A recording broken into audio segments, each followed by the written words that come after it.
Berjumpa lagi dalam permenungan kita edisi Selasa 18 Januari 2022, pekan biasa kedua.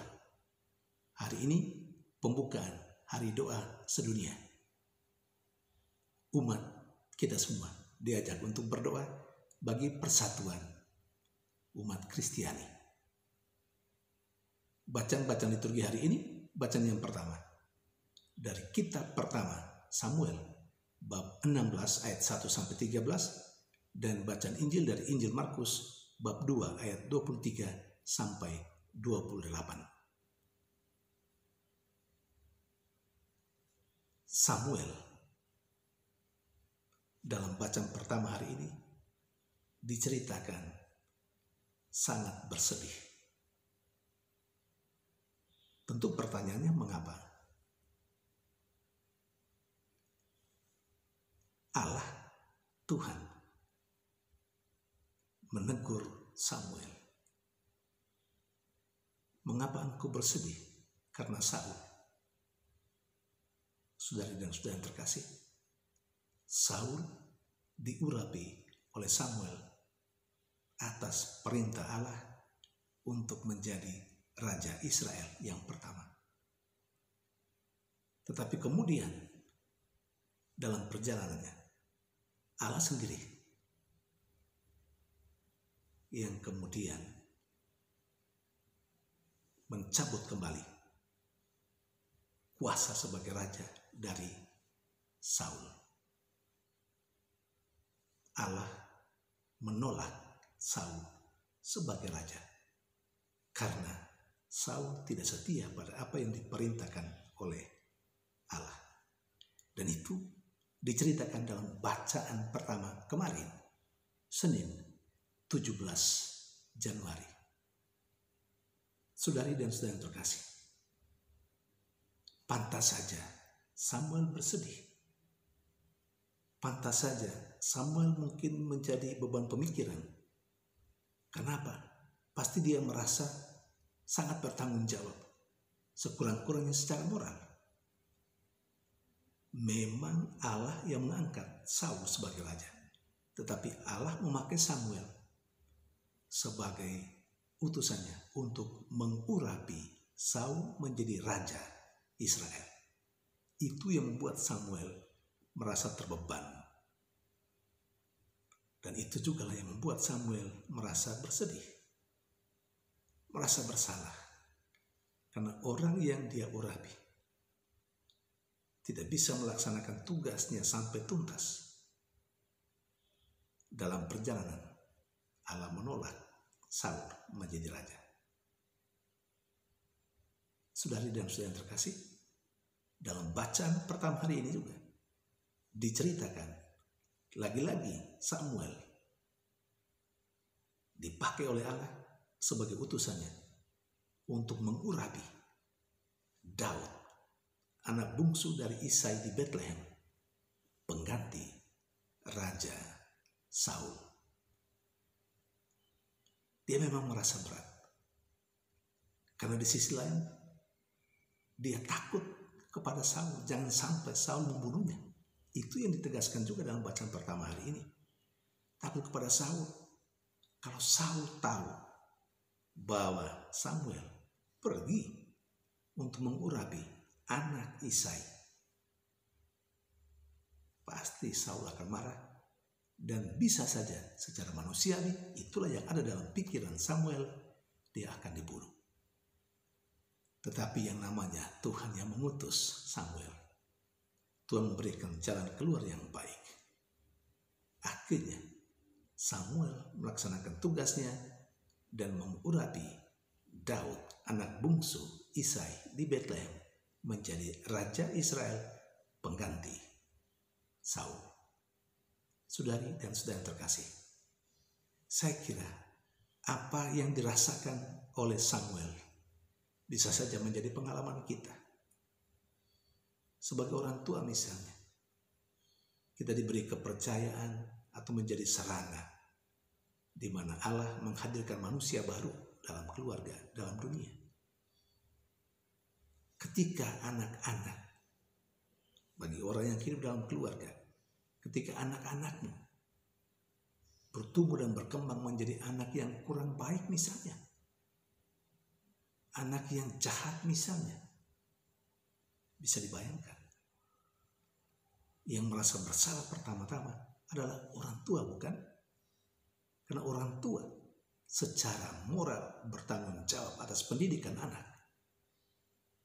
Orang tua pasti merasa bersalah karena sepertinya orang tua tidak mampu mendidik anak menjadi orang yang baik seperti yang dikehendaki oleh Allah.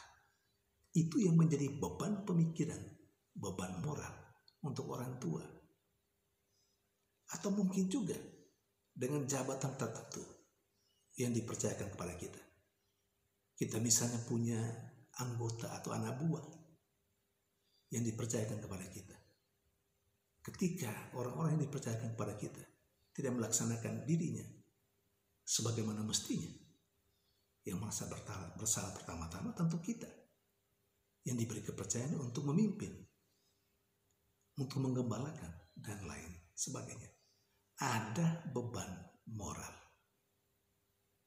Saudari dan saudara yang terkasih, seharusnya kita saling menjaga, baik sebagai pemimpin maupun sebagai orang yang dipimpin. Kita saling menjaga. Orang yang dipimpin menjaga supaya pimpinan kita, siapapun itu, entah orang tua atau kepala kantor atau apapun, ketua seksi, prodiakon, ketua lingkungan, koordinator wilayah, apa saja, mari kita saling menjaga, saling mensupport. Bagi kita yang berada di bawah pimpinan atau di bawah bimbingan penggembalaan orang-orang yang dipercayakan kepada kita, mari kita mensupport pimpinan, gembala kita. Demikian juga sebaliknya, pimpinan, gembala harus juga memberikan semangat, support kepada orang-orang yang digembalakan, supaya masing-masing ketika melaksanakan tugasnya dengan baik, masing-masing akan mengalami kegembiraan dan sukacita. Kalau tidak, pasti apa yang dialami oleh Samuel menjadi pengalaman kita juga. Saudari dan saudara yang terkasih, sementara dalam bacaan Injil, Yesus memberikan penjelasan bahwa aturan dan hukum itu harus ada. Itu dibutuhkan. Itu perlu demi keteraturan. Tetapi bagaimanapun juga hakikatnya hukum dan peraturan itu dibuat untuk manusia, bukan manusia untuk hukum. Apa artinya? Apakah Yesus tidak suka atau tidak mau kalau ada peraturan dan hukum? Tidak. Itu sangat perlu, dan Yesus tahu hukum dan peraturan perlu ada. Tetapi pada saat-saat tertentu, dalam kasus-kasus tertentu, manusia harus diutamakan, bukannya hukum dan peraturan. Tapi hati-hati, jangan sampai dengan alasan yang tidak masuk akal, kasus yang sederhana, lalu kemudian kita mengabaikan hukum. Tidak. Hukum dan peraturan harus dilaksanakan demi keteraturan. Tetapi pada soal-soal tertentu harus yang diutamakan adalah kemanusiaan, bukan hukum.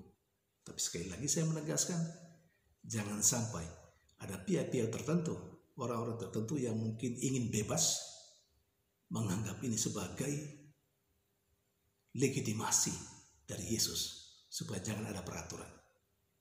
Karena banyak juga toh di antara kita, saya dan Anda, umat misalnya, kita merasa peraturan tidak perlu, hukum tidak perlu.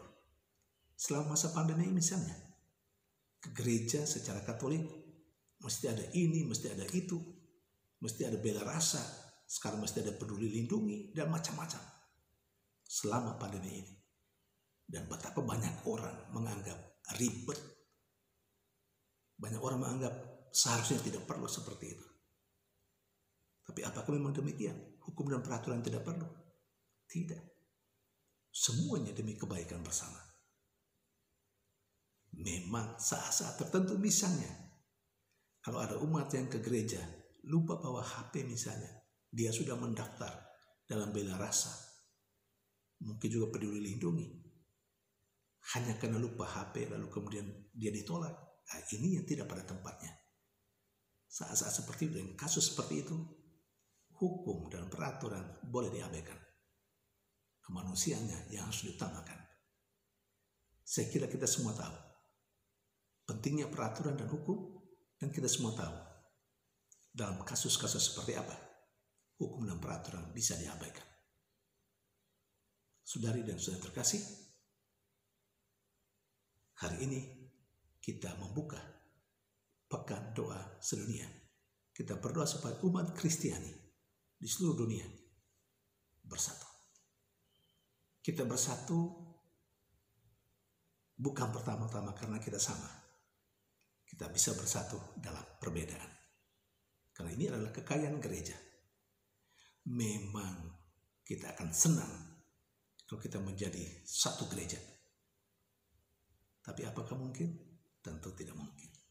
Lebih baiklah kita cukup berdoa supaya ada persatuan. Kita berbeda-beda denominasi gereja misalnya, tapi kita tetap memelihara, menjaga kesatuan iman kita, beriman kepada Yesus Kristus. Tuhan memberkati.